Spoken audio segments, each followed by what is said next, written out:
नमस्कार, मैं हूं विजय। आप देख रहे हैं एक्सक्लूसिव खबर। आज के दौर में जो सच है वही एक्सक्लूसिव है। और आज का सच ये है कि दाल में कुछ काला है। कुछ काला है या पूरी दाल ही काली है, जो भी हो, लेकिन खिचड़ी तो पक रही है। सत्ता की इस खिचड़ी में जायका बिगड़ने के अंदेशे में मानसून सत्र के पहले दिन ही उपराष्ट्रपति को हटना पड़ा और सत्र के तीसरे दिन ही प्रधानमंत्री नरेंद्र मोदी को संसद ही नहीं, देश के भी बाहर जाना ही पड़ा।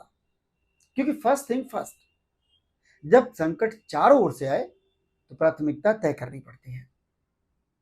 प्रधानमंत्री मोदी तो वैसे भी आपदा में अवसर तलाशने में एक्सपर्ट हैं। घर में पहलगाम आतंकी हमले से लेकर ऑपरेशन सिंदूर से जुड़े अमेरिकी राष्ट्रपति के दावे, भारत की विदेश नीति और बिहार में वोटर लिस्ट जांच जैसे गंभीर संकट संसद में प्रधानमंत्री मोदी का इंतजार कर रहे थे। लेकिन एक और बड़ा संकट देश की अर्थव्यवस्था से जुड़ा हुआ है। अमेरिका के साथ ट्रेड डील खटाई में पड़ गई है। इसके पीछे भी नरेंद्र मोदी की कार्यशैली ही जिम्मेदार है, जिसका असर यूरोपीय देशों तक हुआ है। वो भी भारत को आंख दिखा रहे हैं। इस संकट के साथ देश का कॉरपोरेट भी जुड़ा हुआ है। इसलिए प्रधानमंत्री मोदी ने अपनी प्राथमिकता तय कर ली।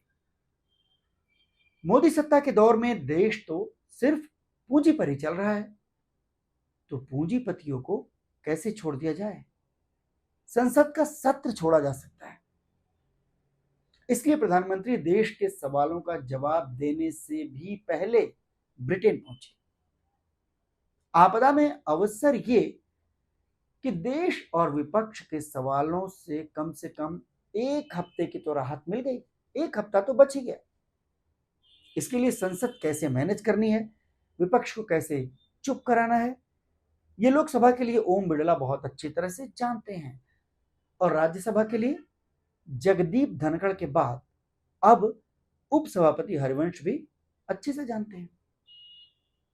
ब्रिटेन में प्रधानमंत्री मोदी ने उस फ्री ट्रेड डील को फाइनल किया जिसके तहत भारत से ब्रिटेन जाने वाले खिलौने, ऑटो पार्ट्स, रेडीमेड कपड़े, रत्न आभूषण, केमिकल, समुद्री उत्पाद वगैरह पर जीरो टैरिफ या थोड़ा बहुत कम टैरिफ लगेगा।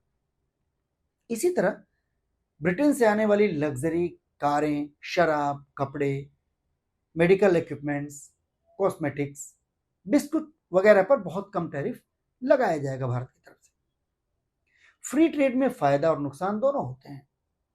भारत को विदेश में बड़ा बाजार तो मिलेगा, लेकिन विदेशी सामान भी उसी अनुपात में भारत आएगा और इससे भारतीय मैन्युफैक्चरर्स के सामने कंपटीशन भी खड़ा होगा। प्रधानमंत्री मोदी ऐसी ही डील यूरोपीय देशों के साथ भी करना चाहते हैं और अमेरिकी राष्ट्रपति ट्रंप ऐसी ही डील भारत के साथ करना चाहते हैं। बाजार तलाशना और भारत का बाजार विदेशियों के लिए खोलना मोदी सरकार की हर नीति पिछले 11 साल में शायद इतने पर ही आकर के टिक गई है। भारत का जो सामान बाहर जाएगा वो निश्चित ही कॉरपोरेट के कुछ बड़े खिलाड़ी ही भेजेंगे। तो फिर राहुल गांधी अगर ये आरोप लगाते हैं कि मोदी सत्ता सिर्फ कॉरपोरेट के लिए ही काम कर रही है, तो क्या गलत है? जिस चीन को लेकर मोदी जी लाल लाल आंख दिखाने की बात करते थे, अभी कुछ दिन पहले छोटी छोटी आंख वाले गणेश जी का हवाला दे रहे थे मोदी जी, और गणेश जी का हवाला देकर जनता को चीन के सामानों का बहिष्कार करने के लिए ललकार रहे थे। उस चीन के साथ भी मोदी जी डील कर रहे हैं। करना ही पड़ेगा, मजबूरी है। देश से ज्यादा उस कॉरपोरेट की वजह से जिस पर मोदी जी ने अपने तौर तरीकों से पिछले 11 साल में पूरे देश की अर्थव्यवस्था टिका दी है। चीन दुश्मन है चुनाव जीतने के लिए, उसके बाद तो कॉरपोरेट का हित साधना ही पड़ेगा, वरना मोदी जी का अपना गणित बिगड़ सकता है। चीन और रूस आज बड़ी उम्मीद है, क्योंकि पिछले 11 साल में विदेश और अर्थनीति की खिचड़ी पकाकर मोदी जी ने जिस अकेले देश को साधने की कोशिश लगातार की, उस अमेरिका ने मोदी जी को जोर का झटका दे दिया है। माय डियर फ्रेंड, ट्रंप ने तो मानो मोदी जी का अपमान करने की कसम ही खा ली है।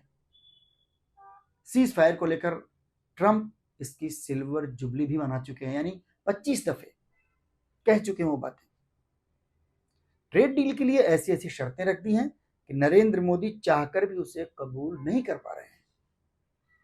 भारत के किसी भी प्रधानमंत्री के दौर में विदेश नीति और अर्थनीति का इतना बुरा दौर कभी नहीं आया, चाहे वो चंद महीने के प्रधानमंत्री चंद्रशेखर रहे हों या देवेगौड़ा, और गुजरात के प्रधानमंत्री रहने का सबसे कमजोर दौर रहा हो, ऐसा कभी नहीं हुआ। ये 56 इंच सीने और लाल लाल आंखों वाले प्रधानमंत्री नरेंद्र मोदी का दौर है, और उनकी मुश्किलें हैं। एक प्रधानमंत्री के तौर पर ये देश की भी मुश्किलें हैं। ट्रंप जो अपमान नरेंद्र मोदी का कर रहे हैं वो देश का भी अपमान है, लेकिन जिम्मेदार कौन है? भारत, पाकिस्तान और अमेरिका के इस त्रिकोण में नरेंद्र मोदी की नीतियों ने भारत के लिए एक बड़ा खतरा भी पैदा कर दिया है। ट्रंप सिर्फ भारत के खिलाफ ही नहीं खड़े हो रहे हैं, वो पाकिस्तान के साथ भी खड़े हो रहे हैं। लव पाकिस्तान, वो खुलेआम मीडिया के सामने कहते हैं। आतंकियों के असली सरगना पाक आर्मी चीफ मुनीर को वो लंच कराते हैं, और जल्द ही पाकिस्तान के प्रधानमंत्री शहबाज शरीफ को भी ट्रंप अपने यहां दावत देने जा रहे हैं। इसका ऐलान अमेरिकी विदेश मंत्रालय ने कर दिया है। ट्रंप तो गूगल और मेटा जैसी अमेरिकी कंपनियों को भी चेता रहे हैं और भारतीयों को काम ना देने की धमकी दे रहे हैं उन कंपनियों को। उधर चीन पहले ही पाकिस्तान के पीछे खड़ा है, यानी हर कोई यह अंदाजा लगा सकता है कि पाकिस्तान इस तरह बढ़ती अपनी ताकत का इस्तेमाल भारत के खिलाफ कैसे कर सकता है। देश की आजादी के बाद से पाकिस्तान को लेकर भारत की कूटनीतिक नाकामी का ये दौर भी पहली बार मोदी सरकार के दौर में आया है। विदेश नीति और अर्थनीति पर बुरी तरह घिरे प्रधानमंत्री नरेंद्र मोदी चाहते तो 21 और 22 जुलाई को, यानी संसद के मॉनसून सत्र के शुरुआती 2 दिन में कम से कम उस मुद्दे पर तो देश के सवालों का जवाब दे ही सकते थे, जिसे संसद परिसर में ही खड़े होकर उन्होंने राष्ट्र गौरव और विजय उत्सव का मौका बताया। ये बात ऑपरेशन सिंदूर की है, जिसे लेकर सेना के शौर्य पर तो प्रधानमंत्री मोदी ने राजनीति साधनी फौरन शुरू कर दी थी। सिंदूर सम्मान यात्रा और सेना की वर्दी वाले अपने पोस्टर्स के जरिए। लेकिन इस ऑपरेशन की वजह, पहलगाम में आतंकी घटना आखिर कैसे हुई, कौन जिम्मेदार है, और भारत पाकिस्तान के बीच सीज फायर क्यों और किन शर्तों पर हुआ, अमेरिकी राष्ट्रपति ट्रंप 25 बार इसका एलानिया क्रेडिट क्यों ले रहे हैं, इन सवालों पर प्रधानमंत्री मोदी अब तक मौन है, खामोश है। ब्रिटेन दौरे के बहाने संसद सत्र चलने के बावजूद अब तक वो इन सवालों से बच रहे हैं। ब्रिटेन के बाद प्रधानमंत्री मालदीव भी पहुंचे। ये वही मालदीव है जहां मोदी की सरकार आई ही इंडिया आउट के नारे के साथ है, और मोदी जी के पहुंचने से पहले ही मालदीव के राष्ट्रपति के साले साहब ने प्रधानमंत्री मोदी को लेकर बेहद आपत्तिजनक ट्वीट किया। उस ट्वीट में उन्होंने बाबरी मस्जिद विध्वंस, मुस्लिमों पर अत्याचार जैसी बातें लिखी। यहां तक कि आतंकी शब्द भी प्रधानमंत्री मोदी के साथ जोड़ दिया। हालांकि बाद में वो ट्वीट उन्होंने डिलीट कर दिया। अपने देश की संसद का सत्र छोड़कर प्रधानमंत्री मोदी उस मालदीव के 60वें स्वतंत्रता समारोह में विशेष अतिथि बने। आजादी और लोकतंत्र पर ज्ञान ध्यान की बातें की। जबकि इसी दौर में दिल्ली से लेकर पटना तक, संसद से लेकर बिहार विधानसभा और विधान परिषद तक, मोदी सत्ता के दौर में भारत के लोकतंत्र पर मंडराते खतरे पर विपक्ष सवाल करना चाहता था। बिहार विधानसभा के भीतर और संसद में सदन के बाहर काले कपड़े, काला फटका और बांह पर काली पट्टी बांधकर पूरा विपक्ष मोदी सत्ता पर लोकतंत्र हथियाने और चुनाव की चोरी करने का आरोप लगा रहा है।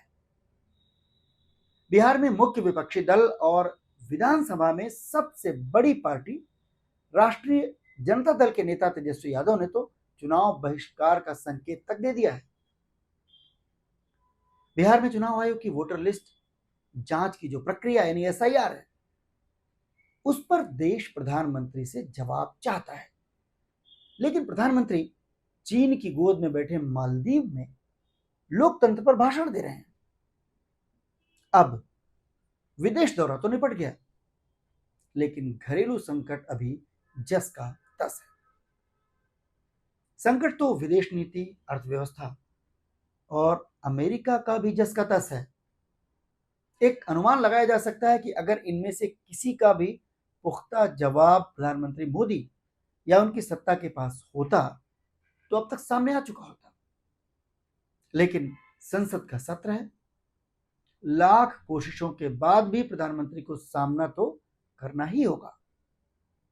चुनाव की चोरी और लोकतंत्र को हड़पने के विपक्ष के मुद्दे पर तो शायद प्रधानमंत्री बोलने की हिम्मत ना जुटा सके।